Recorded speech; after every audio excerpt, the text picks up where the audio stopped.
My name is Prem Advani. I am from New Delhi, a retired senior citizen, non-Muslim. My question is that Islam, with a glorious past, should continue to be more glorious with the present time.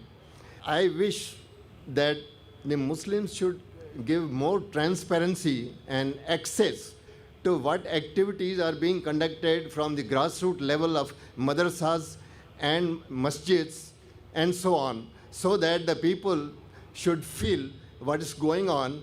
The truth should be transparent. My main aim is transparency. Thank you. The brother asked a very good question. Before you answer the question, I would just like to throw some light. The sister had asked earlier question, 3 questions. And that reminds me that my daughter, who had come last, she had said a song, "Don't talk to me about Muhammad," peace be upon him. And the coordinator said, please pay attention to the words, what she's saying. And if you heard the words carefully, it's the seerat of Muhammad Sallallahu Alaihi Wasallam, that once when Muhammad Sallallahu Alaihi Wasallam was going, he finds a companion as a stranger. She starts speaking against the Prophet. Oh, the Prophet Muhammad Sallallahu Alaihi Wasallam is a bad person, don't talk to me. She's telling Muhammad Sallallahu Alaihi Wasallam, that person doesn't know the person is talking to. She tells to the stranger, that person on the road, that Prophet Muhammad is bad, don't listen to him, he causes disharmony, he teaches only about one God, blah, blah, blah. That's what my daughter was saying in that song. Later on, but she says, oh, you're a very good person. But I'm warning you, don't listen to that man Muhammad, peace be upon him. He's a rogue, Nauz Billah. He's a very bad person, Nauz Billah. And so on and so forth. But she says, you're a very good person. You're so kind, you're so loving. Please, may I know your name? Then she says, pardon? What did you say? Am I hearing correct? Your name is Muhammad Sallallahu Alaihi Wasallam? Then she says, Ashhadu an la ilaha illallah wa ashhadu anna Muhammad Rasulullah. So when the traveler realizes that this person is actually Prophet Muhammad, peace be upon him, I have heard from other people that he's the wrong person. This person is so good, she immediately accepts Islam. So our dear sister, when she posed so many questions again, I thought it reminds me of my daughter when she was narrating the seerah of the Prophet in that song. The person, the traveler attacking Islam, attacking the Prophet Muhammad Sallallahu Alaihi Wasallam. But when she comes to know the truth, she says the Shahada. So inshallah, our dear sister also will share the Shahada. And I really ask Allah subhanahu wa ta'ala to open her heart. Our dear brother here asked a very good question. He agrees that Islam had a glorious past, but he says that there should be transparency, especially in the madrasa. Who says no? I'm for you, brother. I'm fully for you. Who says there should be no transparency? Not transparency. I want the non-Muslims to come and study in this madrasa. I'm aware, brother, I'm aware what you're talking about the media. That the media is saying that madrasas are the schools of terrorism. Media says, not you, brother, media. Madrasa in Arabic means a place of dars, somewhat like a university.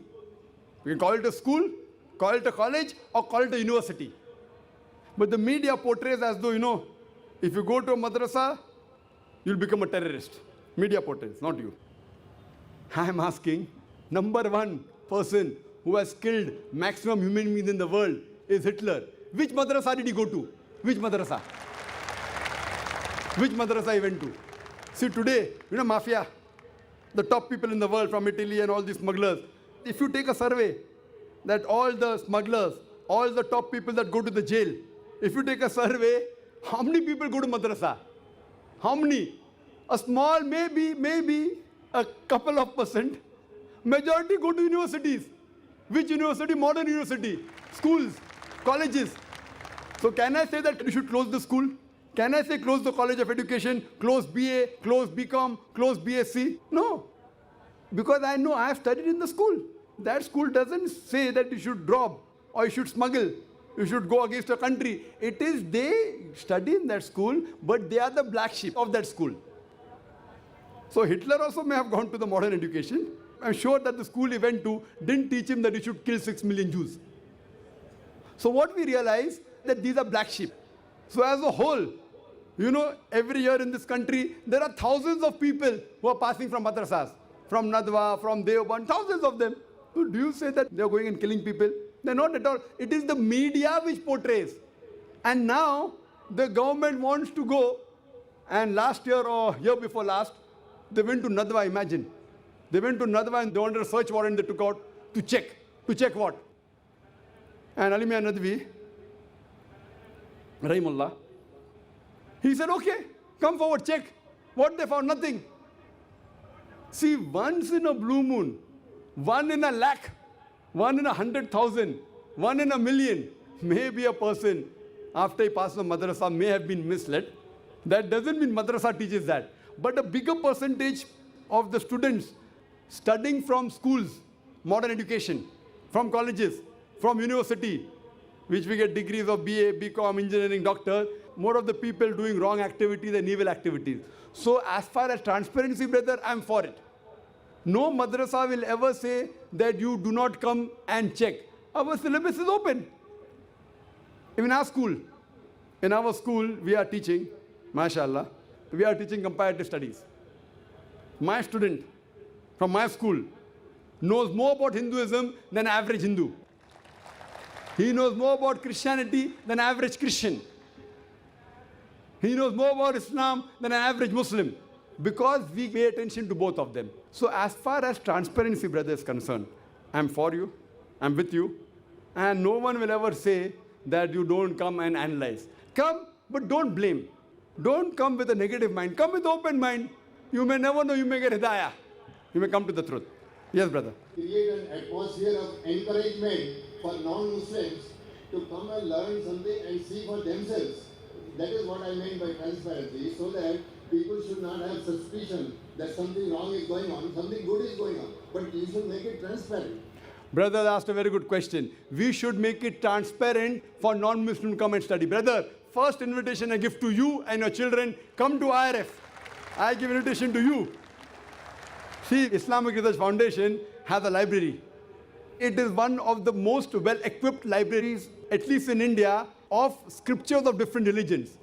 You know, we have more than 200 different types of Bible, more than 50 versions of the Bible. We have more than 50 translations only of Bhagavad Gita. We have several translations of Vedas, of Rig Veda, Yajur Veda, Atharva Veda. You may not find in the library of your government. You may not find in the library of maybe your school of thought. We encourage, study, and come to the truth. And leave aside others. I give the first invitation to you and to your children. I will even bear the air ticket, free.